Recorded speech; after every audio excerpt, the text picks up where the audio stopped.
Hello, groovy people. Let's uh let's set the tone here.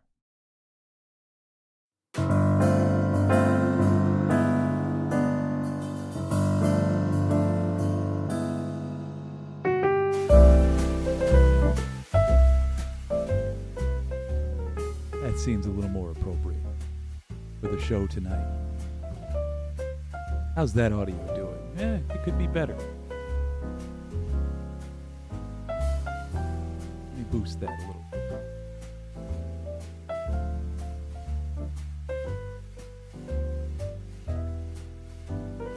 There we go. Pull this down too. I should explain what happened. You see, as I was in the void in the Wicked Studios, a giant chunk of frozen piss collided with my ship. No idea where it came from. Well, that sent me off course and I went crashing into this place. Whoever's normally hanging out here seems to be asleep. I don't think they realize that I snuck aboard through their airlock. Good news, though, they've got a setup here for a podcast, so I'm going to borrow it just for today. For some reason, I feel compelled to do an intro like this, however.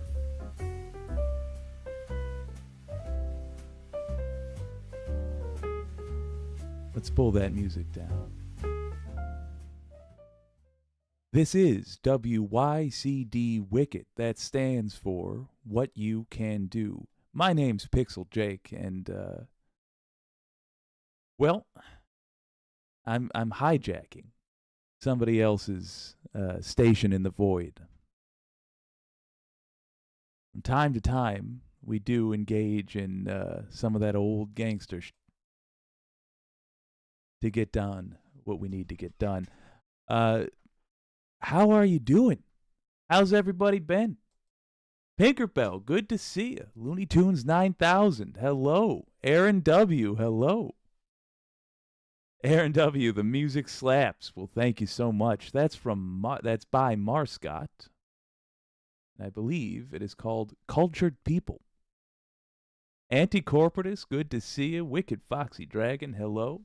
Looney Tunes 9000, Pixel Jake is in for the real Jake. Real Jake is still off working on a frankly boring project, but money is a necessary thing in this world, or at least in the one that real life Jake lives in, wherein rent is due.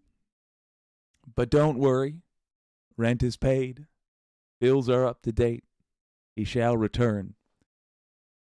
But until then, you got Pixel Jake in a hijacked space station. I don't know if hijacked is the right term. I'm fairly sure that the person who's normally here is just asleep. I haven't gone into what is clearly the sleeping quarters. So I'm going to do this show, and I'm going to try to skedaddle before they wake up and realize I'm here. I also have to make repairs to my own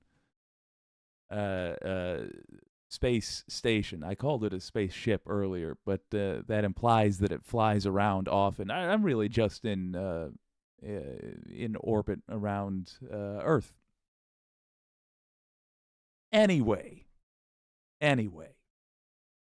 we got some things that I want to talk about. Here, let me get on camera here. Hello. It's good to see y'all. Hey, good news if you want a ceasefire in Gaza. Great news, in fact. You absolutely can.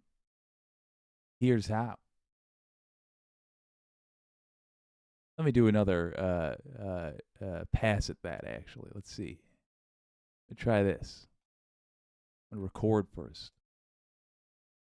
If you're interested in a ceasefire in Gaza, you have opportunities coming up, especially if you're in the New York area, to make that happen through the tried and true method of voting uncommitted. Here's how.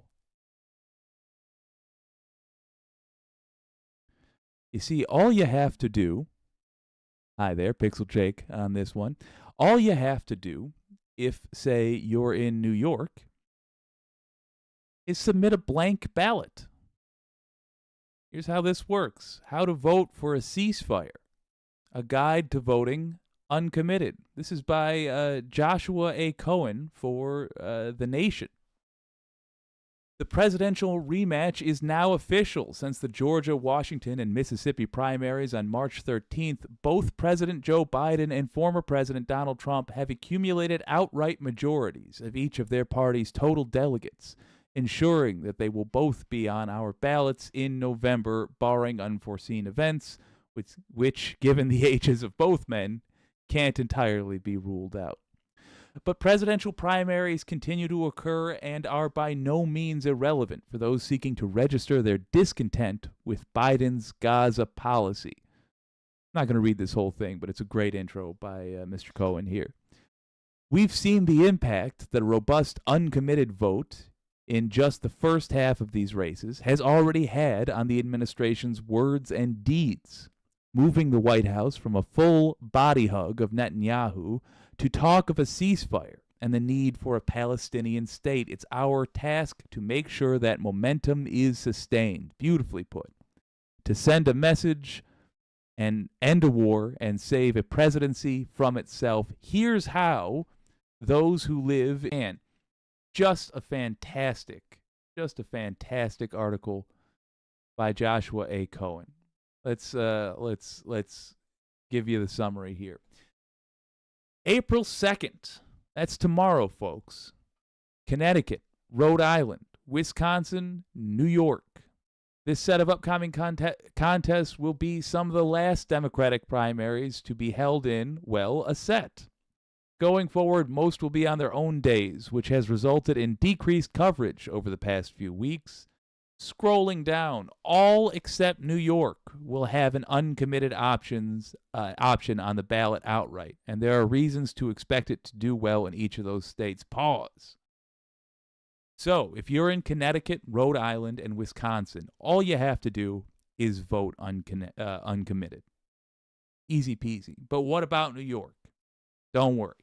There is a way. If you're in New York State, vote blank. It's just that simple. You show up, you get your ballot. Your ballot has your information on it, and you submit a blank ballot for the presidential race. All you have to do is literally put nothing on it. It's as easy as doing nothing. That's how you communicate to Joe Biden that his embrace of a genocide in Gaza is not acceptable. April 6th, Alaska. Only a few days later, after Wisconsin and the, ASILA corridor, comes Alaska, where uncommitted will also be on the ballot. So easy peasy. April 13th, Wyoming, caucus called undeclared. It will be called undeclared on the ballot, and I should clarify, in Alaska, that appears to be the same thing. It's the same as uncommitted. So just check in Alaska and in Wyoming the undeclared box, or rather, whatever they call it to be uncommitted. So undeclared. Voting by itself later in April will be the Keystone State, Pennsylvania, where neither uncommitted nor the pro-ceasefire Marianne Williamson will be available options. Given that blank ballots are historically not counted in the state, this presents something of a bind to those in the state wishing to cast protest votes. Right now, There is an organization called Uncommitted Pennsylvania, calling on people to write in uncommitted on their ballots.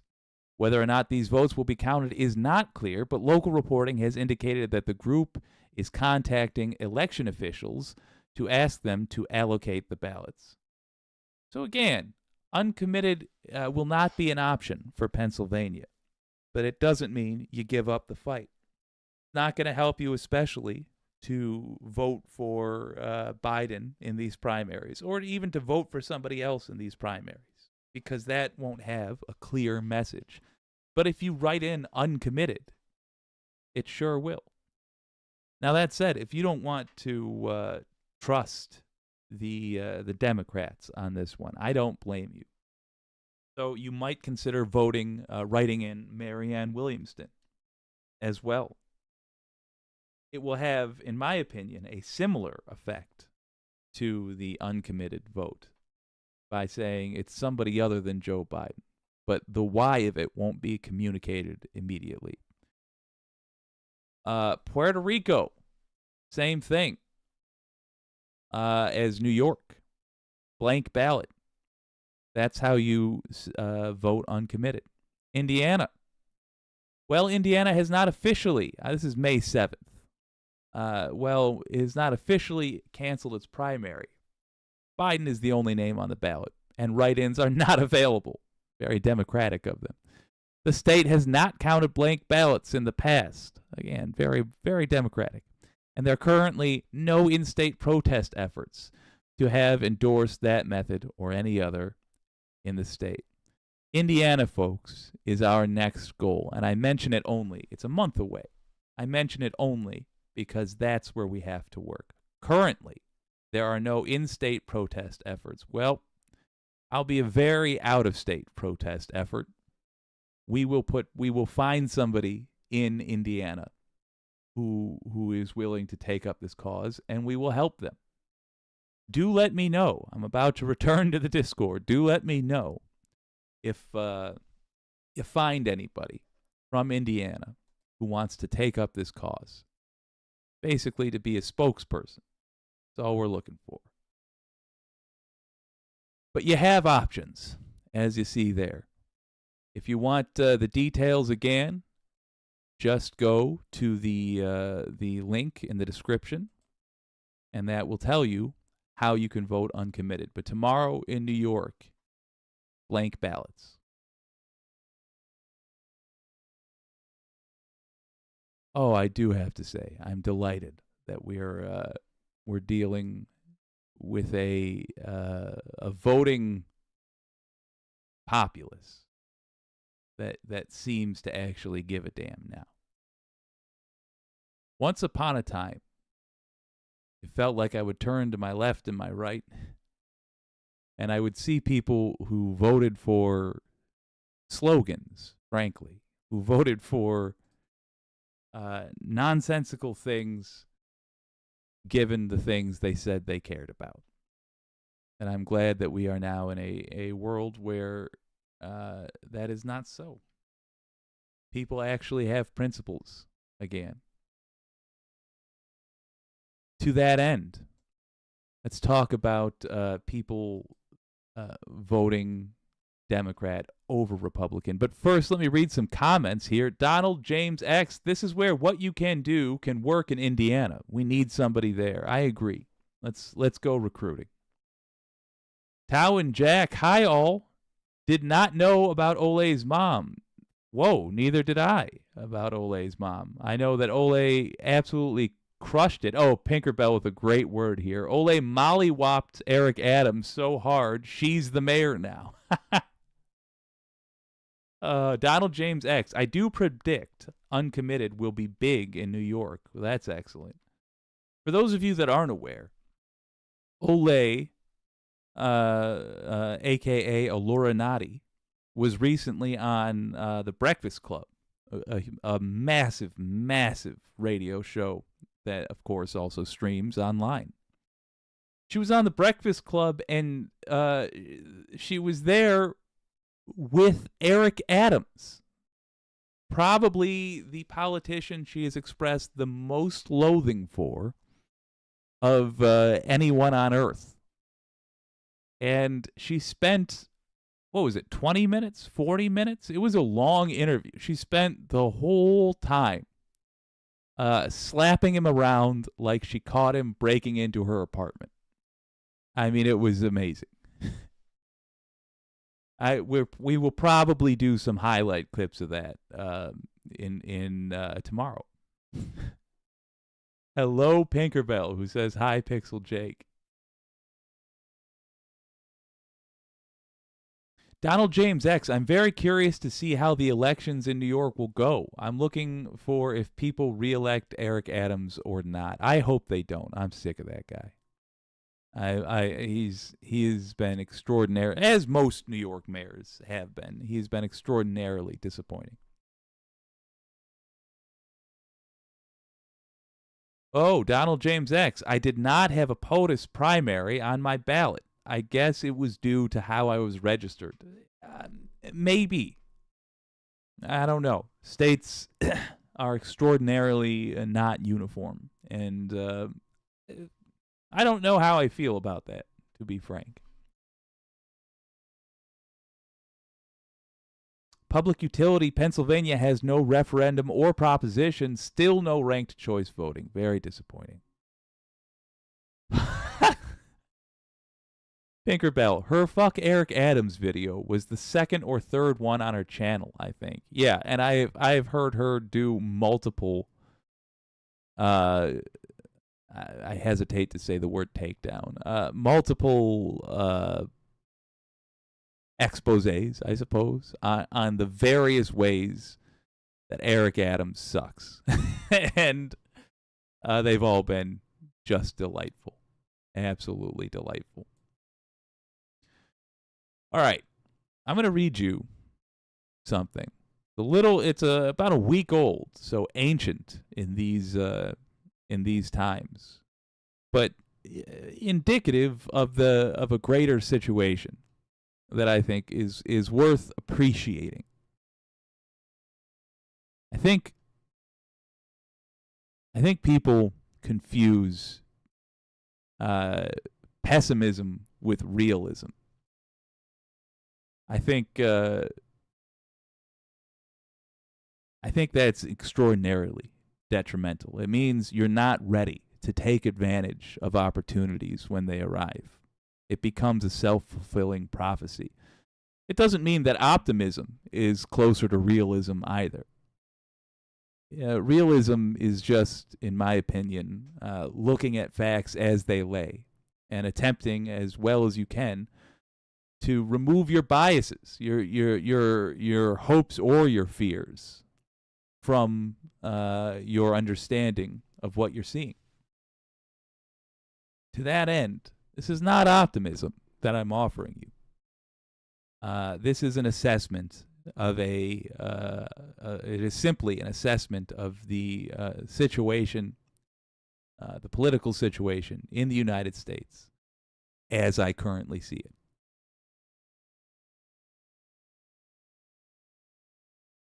It is not optimistic to acknowledge when Democrats are walloping Republicans. That is what's happening now. It's simply realistic. It's simply the facts. It doesn't mean that November is guaranteed to be a win, a blue win across the board. No. It's going to be a hell of a fight. There's at least 40 million people in this country who do not know what the facts are or care what the facts are. There's at least 70 million people in the country who are happy to vote for somebody that will harm them if it also harms other groups that they dislike. That's the Republican voters. But you know what? There's a limit. There's a limit to how much they're willing to hurt themselves, how much they're willing to give up, simply to have a group of people who will tell them that the new N-word is DEI. Eventually, they want good old-fashioned boring results.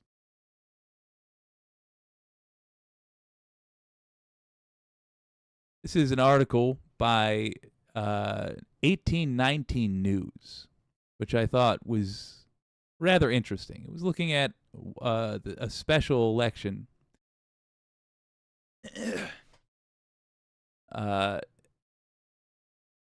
that I think broke in a way that was unexpected. State Representative-elect Marilyn Lands, a Democrat from in Wisconsin, won the special election for House District 10 on Tuesday, making her the first Alabama, making her the first net gain Democratic pickup in the Alabama legislature since 2002. 1819 News surveyed local and state Republicans, political consultants, and elected officials to find out what they believe occurred and what they see for the future. So despite my silliness earlier, let me be clear. This is a gain for Democrats in Alabama. Not exactly a stronghold of lefties. One prominent GOP official said the National Democrats had nationalized this small campaign around abortion to scare Republicans in other states and help them fundraise off the issue. I think that's true, and I don't think that's a criticism. I'm sure it was intended as such, but it's a statement of fact. Do they not think that Alabama is going to attack abortion rights? Really? Do they not? I mean, it's simply telling the truth to the voters to say that abortion is in fact on the ballot, on every ballot, because Roe versus Wade was overturned. One complaint was the Republican nominee, Teddy Powell, took too much of a moderate approach and said that if Republicans were to win in purple districts, they must run as full-on Republicans, just as Lands ran as a full-on Democrat. I doubt that very much, even more so in a special election where turnout is smaller and only the party's most loyal show up to vote. That's got to be us, folks, by the way. Do not skip special elections.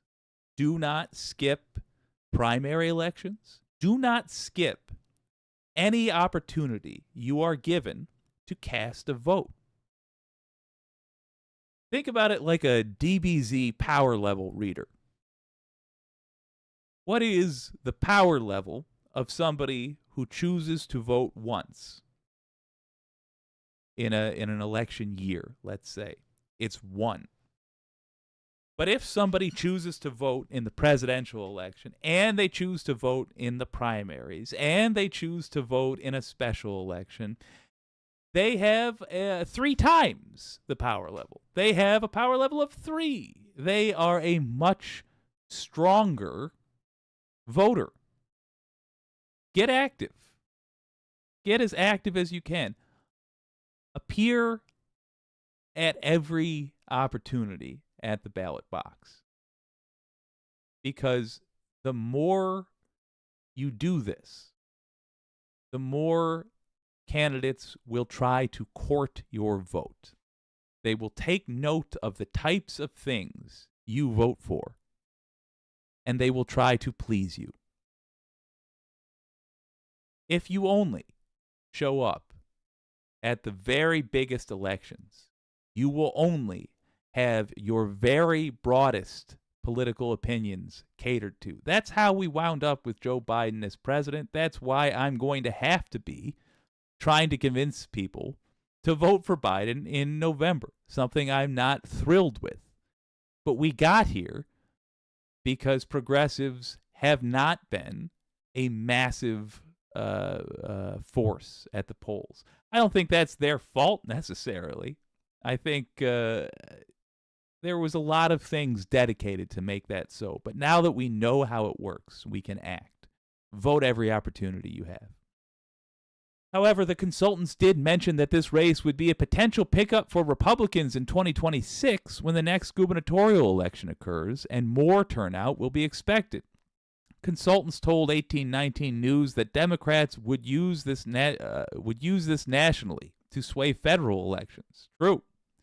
This has already begun, with a Twitter account linked to President Joe Biden's campaign team tweeting Tuesday night that this race sent a clear message to MAGA Republicans. It did. They see this also being used in the upcoming battle between Republicans and Democrats in the 2nd Congressional District. Biden-Harris campaign statement on tonight's special election results in Alabama. This is the statement. Last month, Alabama's lost access to fertility treatments because of Donald Trump. Tonight, the voters in Alabama's 10th House District elected a pro-choice campaign in Maryland lands, sending Trump and extreme MAGA Republicans a clear message. They know exactly who's to blame for restricting their ability to decide how and when to build their families, and they're ready to fight back. Wholly accurate. Some also discussed how this would embolden national Democratic money to flow into Alabama after they feel they have won a major victory. However, they pointed out that this is only a state house race. True. So what's the point of all this? Is it going to utterly change the way races are run in Alabama and around the country? Absolutely not. But it's a sign of the times, to which we are going to talk a little bit more in our next segment. But let's just dwell here for now. It's a sign of the times. The Republicans called the candidate who lost moderate. They said they were too moderate. This candidate is anti-abortion, pro-school massacre. They are for all the wretched things that Republicans are always for. It is simply a statement of fact that they put out to say that the things, therefore, are unpopular, and therefore they should at least play it cool while they intend to do them anyway. It's a statement of fact. If people in Alabama are electing a Democrat to a state house seat, that tells you that finally, people in the brightest red of places are actually feeling Republican policies. For example, IVF being impossible in Alabama now. They can actually see how the things that affect them are being brought about. They can actually see that the things that are hurting them come from Republicans. This is a very good sign.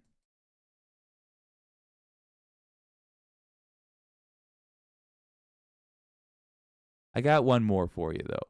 In fact, let me try that again. Now, let me set it up first. The anti-corporatists... Oh, excuse me, speaking with somebody else. There we go. The anti-corporatists, if only Alabama wasn't still gerrymandered to give an almost guaranteed Republican supermajority. It's a problem. It's a problem. But I do want to point out, though, they can see other states. And if Alabama needs to gerrymander to maintain that Republican supermajority, that means they don't have the natural support. That means it was necessary in the first place. That's big. And that also means that the Republicans will now own all of the things they do, all of the policies that go wrong. In other words, they're going to feel it. and they're going to have to be dealing with the downsides of their own cheating. It happened in Michigan. All the things that I personally suspect it was embarrassment that this state went for Trump. That got people interested in politics. It was also, if I'm honest with you, it was also weed being on the ballot in 2018 that churned out the vote. But the thing is, once we were able to get people to the polls, the change people wanted to make was to be done with Republican. And this state got it has a Democratic supermajority. It took only 2 elections, and Michigan got a supermajority. It's not unheard of. It's not out of the realm of possibility that the same could happen in Alabama.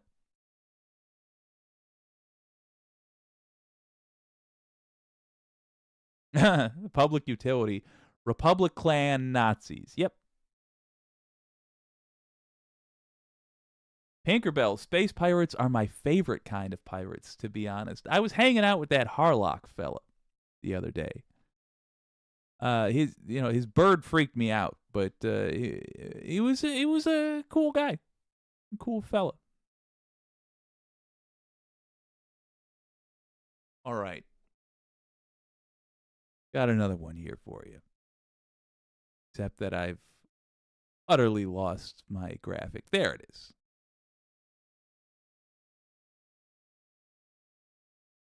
And there she goes.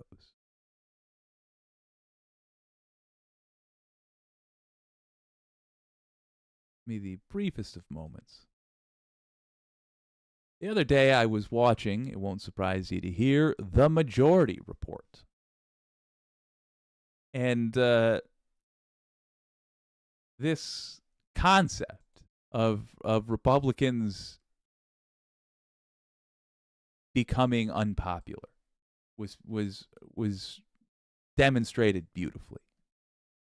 Here's my theory. My theory is that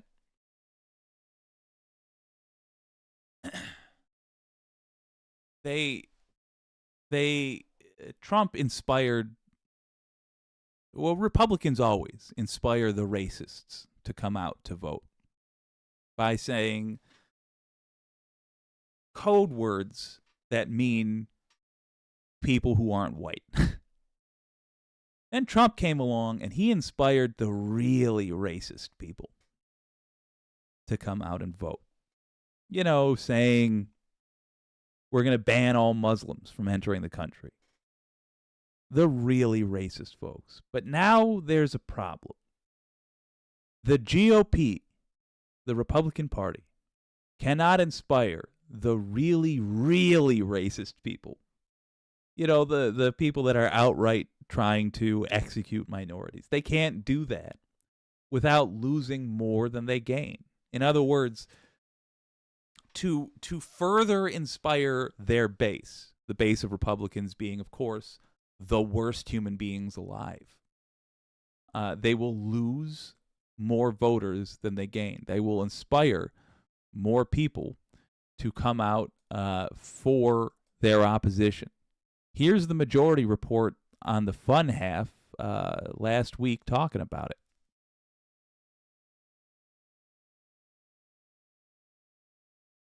A whole host of their promises that people want, at least have stuff to claim that they're running for.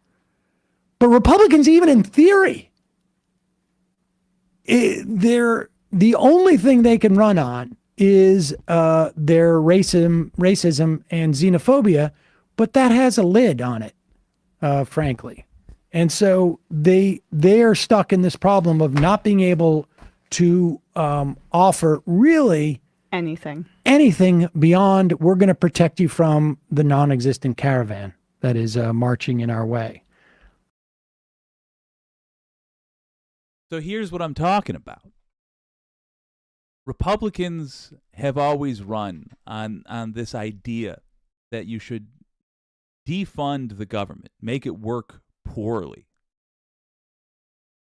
The reason they want that is so that you instead have to rely on your lords in big business, your masters, to get things done. You want a road paved? Well, the government got defunded. They can't do it. Maybe we'll turn to this giant business and let them collect tolls on that road for as long as they want, set the prices to whatever they want. That's the Republican dream. But that also means that when they get into office, they run the government poorly. They don't have policies that are designed to help you. And we're no longer in an era where they can get away with pretending like they do. Look at all the times in recent days we have seen Republicans vote against a policy that helps people. They get overruled by Democrats who pass the thing. And then the Republican goes home and tries to pretend to their constituents like they made that policy happen. They say, look at all the jobs brought to this county. Oh, look at all the infrastructure being built. But finally, Democrats are savvy enough to point out, no, you voted against that. This thing you're bragging about, you did everything in your power to make sure it didn't happen. So what else do they have? Well, it's just the racism. The only active thing they can pursue is racist policies. But they have been as racist as you can be without fully just saying the N-word. So they cannot further inspire their base. They can't push it further. They can only stick to the things they've been saying and therefore stick to the people they currently have. And that's not enough to win, because the things that they have voted for are turning off voters, are inspiring people who don't vote to get out and vote against them specifically. You can make it worse for them, and I recommend you do. Here's a reply I suggest you use when you hear their current crop of racists complaining about DEI. Have you noticed this recently? When somebody wants to say they don't think black people are able to fly planes, they say, "Oh, I see a DEI pilot and I get nervous."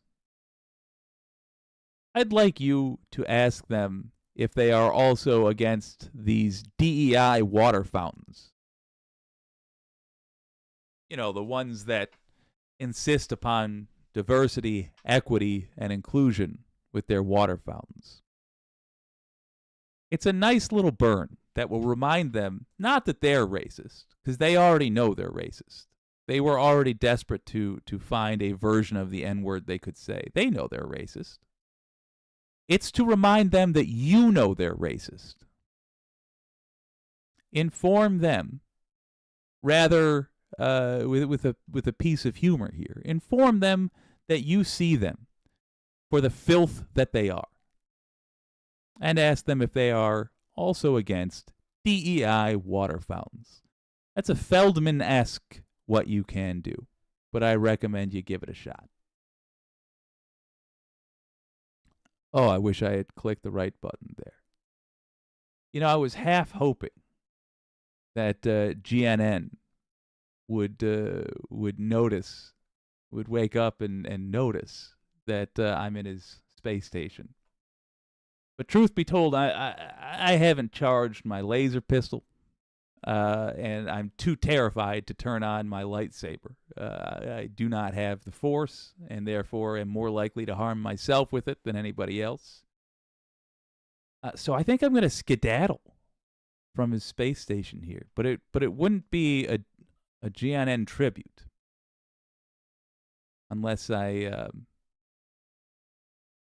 ended it like this.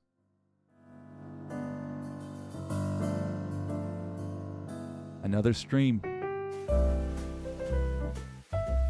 It's good to be back in front of the microphone, if not in front of the camera. Fortunately, your old pal Pixel Jake is here to help out. I really like this Galactic Streamlord fella. If you haven't checked out his stream, well, you can see his socials below. He's usually on late, and that's usually when I'm editing, so I would say it's simpatico. Thank you all for joining me today.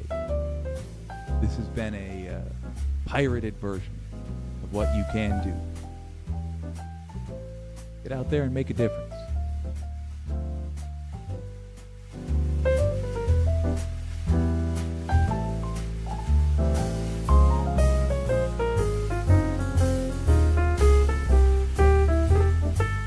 Letter hack in 48 minutes, folks. Dominico, good to see you.